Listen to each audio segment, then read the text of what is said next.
You think white males get the short end of the stick. My wife is from South America, and they have way more culture than me. I look at her culture, and it's like she's the fine champagne, their culture, and my culture, more like green cordial from Aldi. You go over to my in-laws' house, and they've got all these great names for food. It's always spicy, always tasty. Seco de chivo, asado con pico de gallo, paella con camarones. You go over to my house, hey mum, what's for dinner? Chops, eggs, fish fingers. When my wife grew up, she had one of those little thermoses. You know, you take the school, she gets soups and spices and all those sorts of things. You know what I got growing up for lunch? Devon sandwiches. Devon. And if I was a good boy, I got tomato sauce on it. Always on the white bread, of course. But here's the thing, I have to admit, if you go to the supermarket and you look at the different meats, you'd have to say that when it comes to lunch meats, Devon is the workhorse. Emphasis on horse, because that's what it's made from. I did live, though, growing up in Lithgow. I remember going there and we had the Blue Sky Chinese restaurant. That was the only ethnic restaurant in all of town. And the worst part was it was run by a guy named Robbo from Cullen Bullen. And I remember you'd go there and you'd always feel very cultured. Oh, what are we going to have tonight? And you'd hear them out the front. Hey, Dale, what are you going to have? You going to have the special fried rice? No, I'm going after the signature dish. Prawn crackers.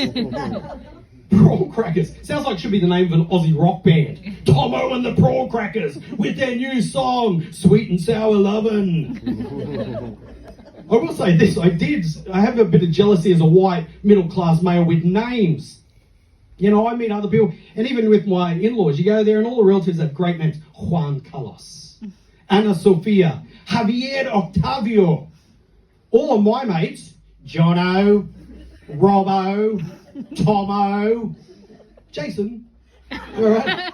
and even there when I talk to my friends, their names always mean something way better.